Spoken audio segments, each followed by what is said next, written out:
Olá, muito boa noite para você. Seja bem-vindo ao Jornal da Record. Ministro da Saúde diz que vacinação de crianças contra a Covid só vai ser permitida com prescrição médica.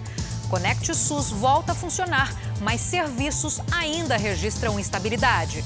É agora, no Jornal da Record. Oferecimento Bradesco. Em 2022, compartilhe o seu brilho.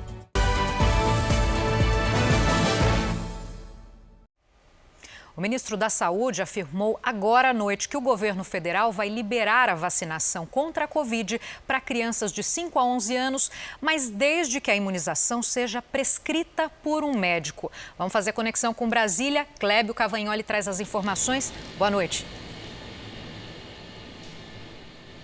Olá, Giovana. Boa noite a você e a todos que nos assistem. É isso mesmo. O ministro Marcelo Queiroga afirmou que a vacinação em crianças não deve ser obrigatória e que os pais é que devem decidir se vão ou não imunizar os filhos contra a Covid-19. O ministro ainda informou que a vacina estará vinculada à prescrição médica e a recomendação deverá obedecer às orientações da Anvisa. Também será necessário que os pais assinem uma espécie de termo de consentimento para que os filhos recebam as doses.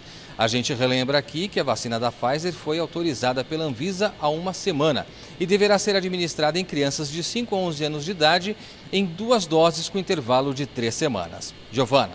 Clébio, e ainda falando sobre vacinação, o Conecte SUS voltou a operar, mas o serviço já está normalizado? Voltou sim, Giovana, agora à noite. Inclusive, isso acontece depois de 13 dias após um ataque de hackers ao sistema, a todo o site do Ministério da Saúde. Mas ainda há uma certa lentidão, viu? A plataforma apresenta oscilações para emitir o Certificado Nacional de Vacinação. Segundo o Ministério da Saúde, a instabilidade pode acontecer em razão do volume de acessos, mas a expectativa é de normalização ao longo dessa sexta-feira. Também é importante dizer, Giovana, que voltou a funcionar a emissão daquele certificado digital internacional de vacinação para viajantes que vão visitar países que exigem esse tipo de comprovante. Eu volto com você. Obrigada, Clébio. Voltando aos poucos, então. Obrigada. 28 blocos cancelaram a participação no Carnaval de Rua de São Paulo do ano que vem, mas centenas de blocos ainda confirmam a festa. O Jean Brandão conta pra gente, então. Boa noite, Jean. Boa noite, Giovana. Pesou na decisão o avanço da variante Ômicron e o crescimento de casos do vírus influenza. Mesmo com essas baixas, a capital vai ter 524 blocos aprovados para a festa. Mas o próprio evento ainda é uma dúvida, já que a prefeitura informou que a realização do Carnaval de Rua em 2022 está condicionada à liberação pela Covisa, Coordenadoria de Vigilância em Saúde. A decisão acontece no mesmo dia em que o governo da Bahia cancelou a festa no estado. Giovana. Obrigada pelas informações, Jean. E o governo do Equador tornou a vacinação contra a Covid-19 obrigatória. Segundo o Ministério da Saúde, a decisão está baseada na Constituição. Só vai ser dispensado da vacinação quem tiver contraindicação médica. Quase 70% da população completou o esquema vacinal por lá. E o governo de Minas pediu ao Ministério da Saúde que suspenda o envio de vacinas da Pfizer contra a Covid-19. Vamos saber dos motivos, então, com a Camila Cambraia. Boa noite, Camila. Oi, Giovana. Boa noite. Isso aconteceu, Giovana, porque o estoque da vacina está cheio aqui em Minas Gerais. Então, o governo pediu essa suspensão do envio. Isso porque o imunizante da Pfizer exige um armazenamento especial. E depois do descongelamento, a vacina precisa ser aplicada dentro de 30 dias. Outros 12 estados também pediram o adiamento, de acordo com o Ministério da Saúde. Foram enviadas 15 milhões de doses da vacina da Pfizer para Minas entre julho e dezembro. E aqui em Belo Horizonte, o número de infectados pela variante Ômicron subiu para 11. Giovana. Obrigada por todas as suas atualizações, Camila. Um cruzeiro que partiu dos Estados Unidos registrou mais de 50 casos de Covid-19. A embarcação não recebeu autorização para entrar nas ilhas caribenhas de Curaçao e Aruba. Com isso, vai ter que ficar no mar até o retorno para a Flórida. O navio viaja com mais de 3.500 passageiros. E a principal companhia aérea alemã cancelou 10% dos voos internacionais por conta da variante Ômicron. O percentual equivale a mais de 30 mil voos previstos para janeiro e fevereiro.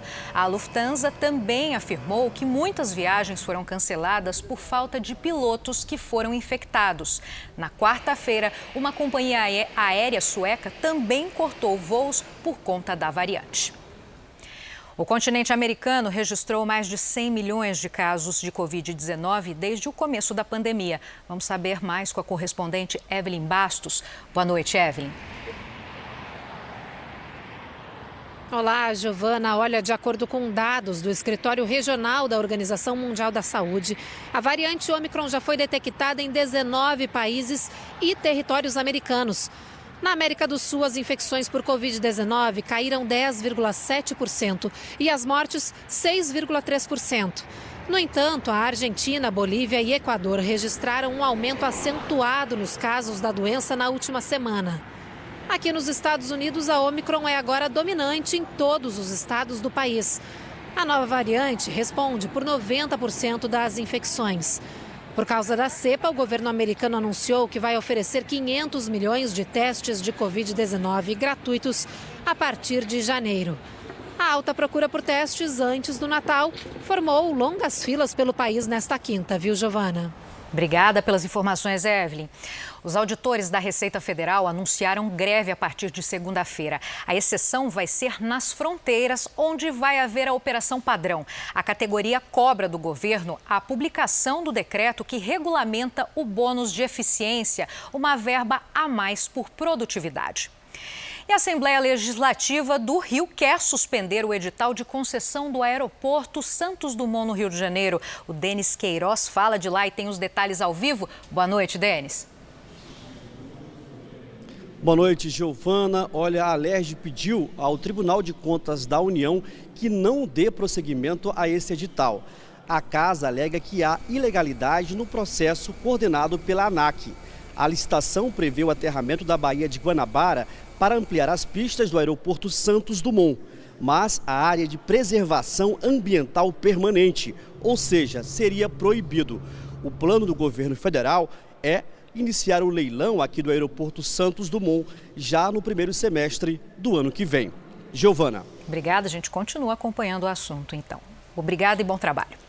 2 bebês foram resgatados em escombros de uma casa depois da passagem de uma série de tornados nos Estados Unidos no último dia 10.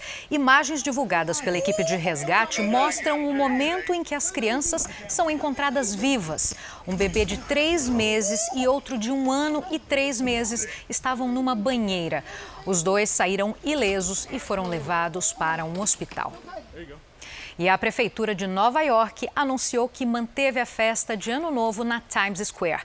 Mas a capacidade de público foi reduzida. A área que acomodava 58 mil pessoas foi limitada a 15 mil e vai ser obrigatório apresentar comprovante de vacinação e também usar a máscara. Essa edição do Jornal da Record termina aqui. Outras notícias no Fala Brasil, 8h30 da manhã. Você fica agora com o Fala Que Eu Te Escuto. Obrigada pela sua audiência, uma boa noite.